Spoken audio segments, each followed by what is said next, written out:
Hello students, good morning. आज हम पढ़ेंगे हिंदी व्याकरण का पाठ 13 विराम चिन्ह, जिसे हमने कल एक्सप्लेन किया था कि विराम चिन्ह के भेद कौन कौन से होते हैं।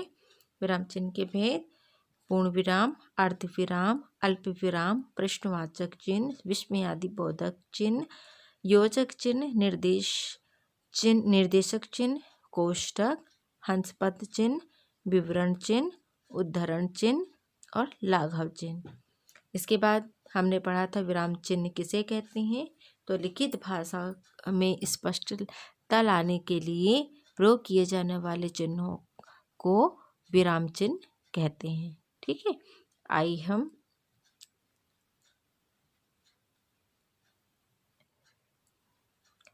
हमने इसके आंसर आप लोगों को मौखिक में बता दिए। एक बार हम फिर इसे लिखित में बता देते हैं कि विराम चिन्ह किसे कहते हैं। ठीक है, तो यहाँ ध्यान से देखें विराम चिन्ह किसे कहते हैं। तो यहाँ दिया है लिखित भाषा पे स्पष्टता लाने के लिए प्रयोग किए जाने वाले चिन्हों को विराम चिन्ह कहते हैं। नेक्स्ट है विराम चिन्ह के कितने भेद होते हैं, सभी को संक्षेप में लिखो। ठीक है, तो इसका विराम चिन्ह के भेद तो अभी हमने आपको बताया है कि पूर्ण विराम। अब पूर्ण विराम किसे कहा जाता है? पूर्ण विराम किसे कहते हैं हम? पूर्ण विराम जहाँ पर वाक्य पूरे होते हैं वहाँ पर अंत में क्या लगाया जाता है? पूर्ण विराम लगाया जाता है। ठीक है, फिर अर्ध विराम क्या होता है? इसका प्रयोग उस स्थिति में किया जाता है जब बोलते समय पूर्ण विराम से भी कम समय लगता है। ठीक है, फिर अर्ध विराम, तो यहाँ पर है कि जब वाक्य को बोलते समय अर्ध विराम से भी कम समय लगता है तो उसे बोलते हैं अल्प विराम। फिर है प्रश्नवाचक चिन्ह। जिन चिन्हों का प्रयोग हम प्रश्नवाचक वाक्यों के अंत में किया जाता है उसे हम प्रश्नवाचक चिन्ह कहते हैं। फिर विस्मयादि बोधक चिन्ह, जिसमें हर्ष, प्रसन्नता, दुख आदि मनोभावों को प्रकट करते हैं उसे हम विस्मयादि बोधक चिन्ह कहते हैं। अब योजक चिन्ह, दो समान शब्दों को जोड़ने के लिए योजक चिन्ह का प्रयोग किया जाता है। ठीक है, फिर निर्देशक चिन्ह है। यह चिन्ह भी योजक चिन्ह की भांति ही होता है, किंतु इसका आकार योजक चिन्ह से बड़ा होता है। कोष्ठक, अब कोष्ठक क्या है? इस चिन्ह का प्रयोग कठिन शब्दों या के अर्थ को स्पष्ट करने या भावों को स्पष्ट करने आदि के लिए किया जाता है।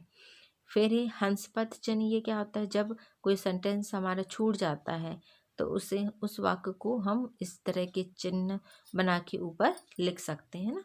फिर विवरण चिन्ह है। विवरण चिन्ह मतलब जैसे हम एक निबंध लिखते हैं, है ना, तो उसमें हम इस तरह का चिन्ह लगाते हैं, उसको विवरण करना मतलब विस्तार करना, है ना। फिर उद्धरण चिन्ह, इन्वर्टेड कॉमा होता है, जो विशेष तरीके से कहा जाता है उसे इन्वर्टेड कॉमा में हम लिखते हैं। फिर लाघव चिन्ह का प्रयोग किया जाता है कि किसी शब्द को संक्षिप्त रूप से लिखने के लिए इस चिन्ह का प्रयोग किया जाता है। विशेष रूप से हाईलाइट करना, मतलब ये साइड में जो हाईलाइट कर देते हैं, स्टार बना देते हैं, गोला सर्कल बना देते हैं, तो वो क्या होता है? लाघव चिन्ह कहलाता है। जो हमें उस वाक्य को हम किसी शब्द को हम संक्षिप्त रूप से लिखने के लिए इस चिन्ह का प्रयोग करते हैं। ठीक है, तो ये हमारे आज की क्वेश्चन आंसर थे। क्वेश्चन हम अखार देखते हैं। दिए गए विराम चिन्हों को पहचान कर उनके नाम लिखो।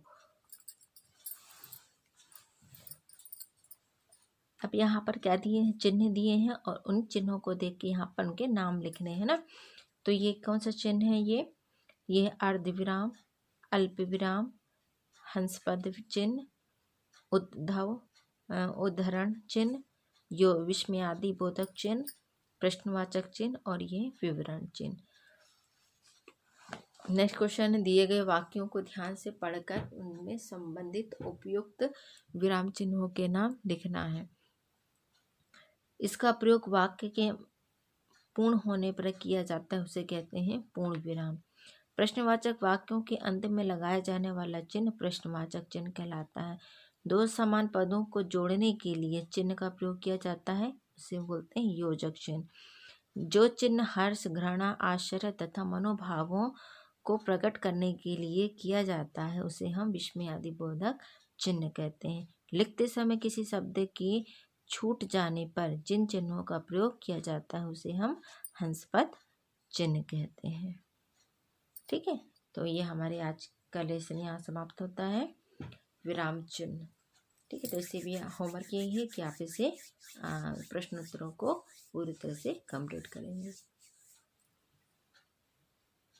Bye bye students.